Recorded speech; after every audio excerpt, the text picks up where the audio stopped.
I want to thank Mr. John Hofmeister today for joining us on Oil and Gas 360's Top Minds in the Business series. John has got a very full background. He served on the board of directors for the American Petroleum Institute. He's a fellow of National Academy of Human Resources and chairman of the advisory committee for the Center for Advanced Human Resource Studies at Cornell University. He's a member of the U.S. Department of Energy's Hydrogen and Fuel Cell Technical Advisory Committee. And John holds a BA and MA degrees in political science from Kansas State University. John, you took what appears to be a little bit of an unusual path to get into the energy business. A lot of energy company executives that we talk to and write about, senior leadership usually comes in through a career in petroleum geology or petroleum engineering or something like that. You got into energy through the energy field from the human resource side, starting off working back in your career with AlliedSignal's aerospace division, also VP International Human Resources at Allied, now Honeywell International. You were VP Human Resources for Northern Telecom at one time, and you started your career at GE. So at Royal Dutch Shell, you were Director of Human Resources before taking the role of President of Shell Oil Company. How did a career in HR lead you to become President of one of the world's largest integrated oil companies?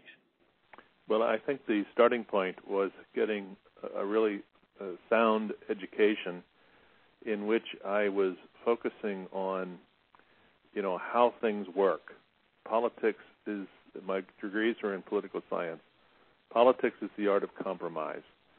A good political scientist should be able to resolve conflict, to find solutions among people with a multiplicity of ideas, and to forge a way forward. That's exactly how I conducted my career through my years at GE, Nortel, AlliedSignal. And I was ultimately recruited to Royal Dutch Shell 25 years into my career because I'd established a reputation for getting things done, particularly in large, complex organizations of technical companies. So I spent my career in technical companies. And quite frankly, in my opinion, if you've mastered the ways of a particular set of technologies, the principles do transfer. The lessons learned transfer. Working with technical people, working with people who are really masters of the art at what they do in technology areas, if you can work with those people in a particular, like telecom or aerospace or multiple technologies as I experienced them in GE, it's not that difficult to transfer those skills to a technical company like Royal Dutch Shell.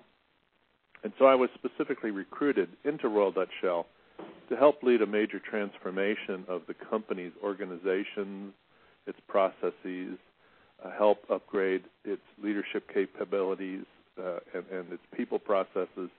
And so it was a natural entry for me to come in as the head of human resources.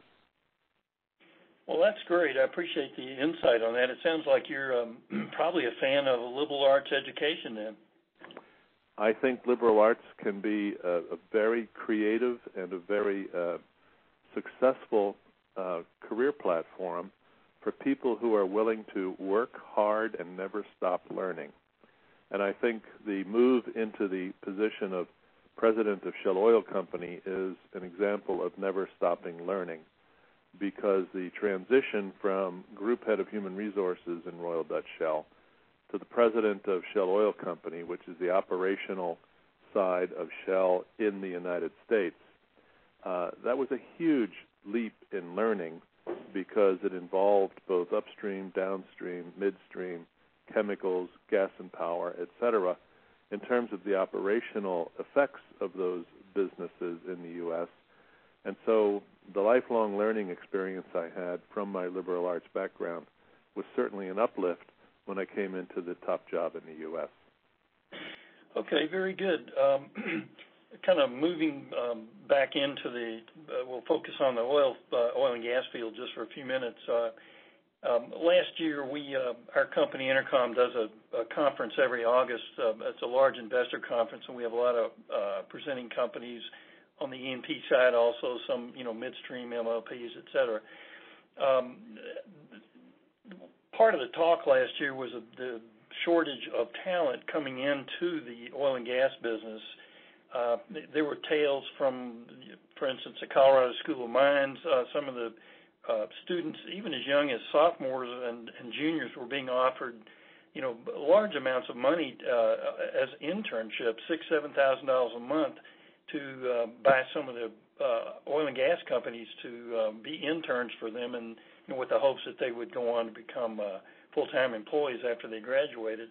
And we heard other stories similar to that. What do you think? What has led to a shortage of young people coming into the industry?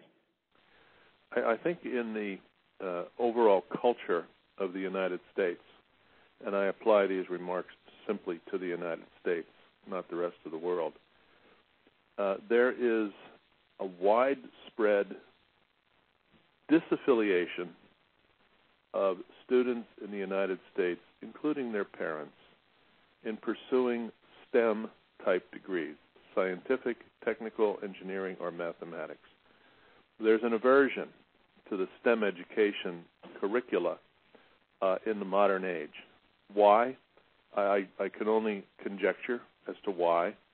I think the STEM careers have largely been discredited in terms of the amount of money someone can make long term, the amount of prestige that comes with a STEM education when somebody gets sort of bookmarked as an engineer, for example, the sexiness, let's say, of the Silicon Valley, the entrepreneurial startup, the non-technical arena of business opportunities that present themselves from a purely commercial, non-technical standpoint. And so as parents advise their children, as children experience STEM education, it's not considered as, quote, sexy, unquote, as it once might have been. We're a long way past the space age where NASA and the race to the moon attracted millions and millions of STEM-interested candidate students to careers in engineering and like technical jobs.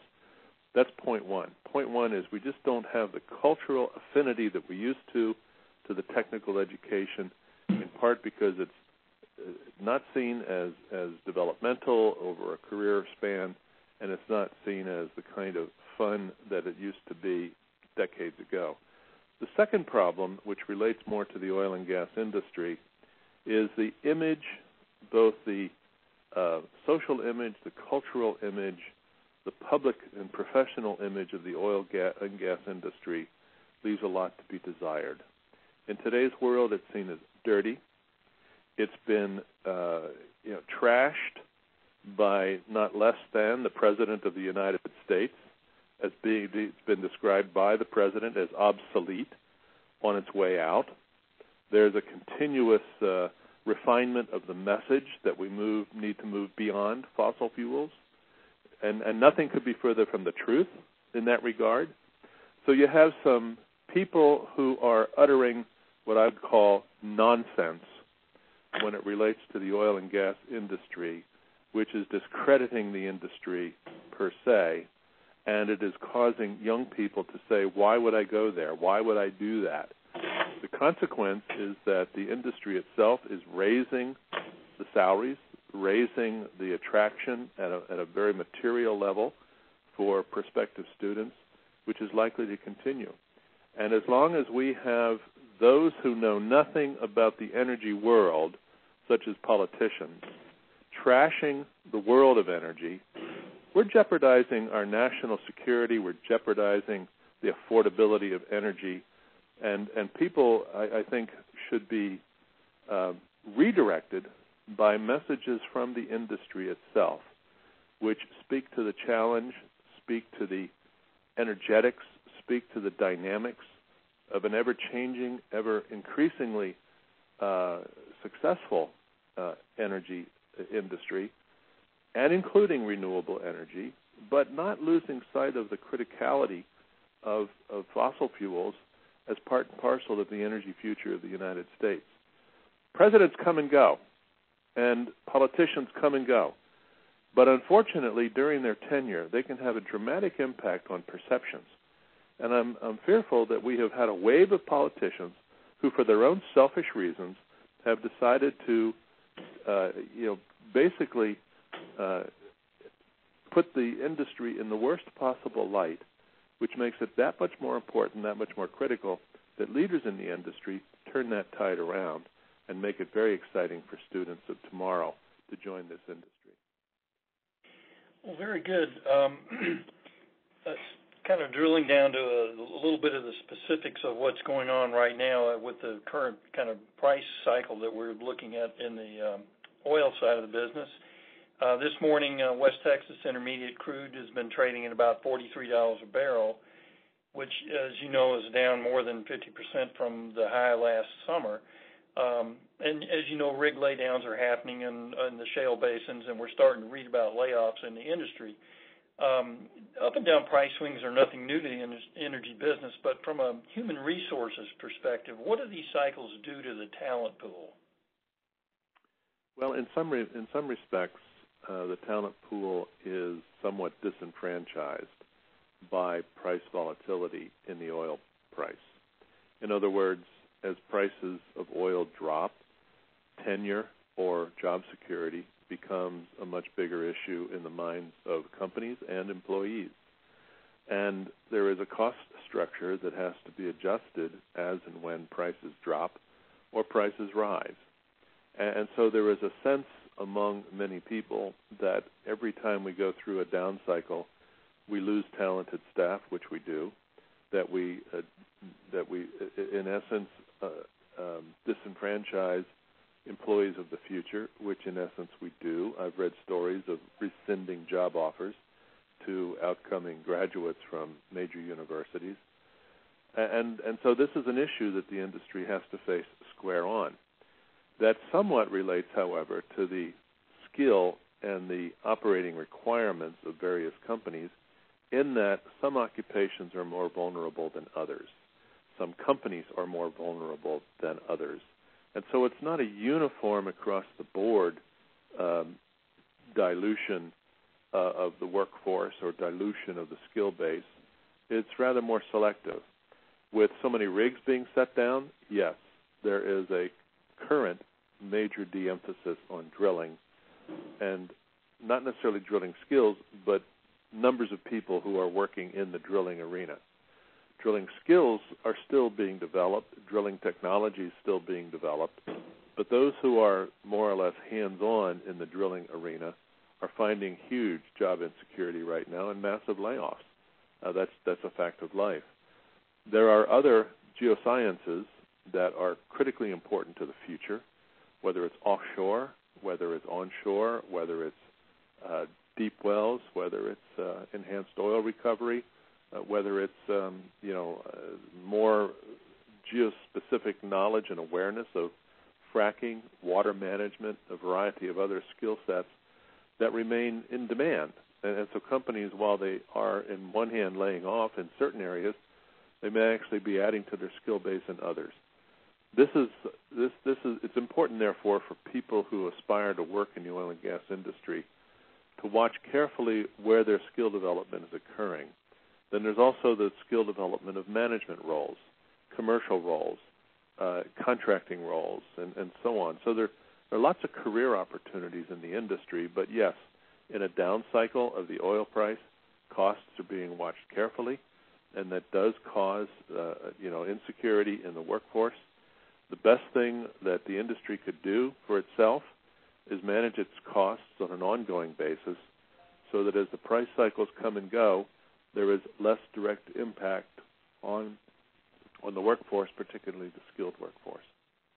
Well, thank you so much for spending your time with us and sharing some of your insight. We really appreciate it, John. You bet. Thank you. Thank you very much. Have a great day.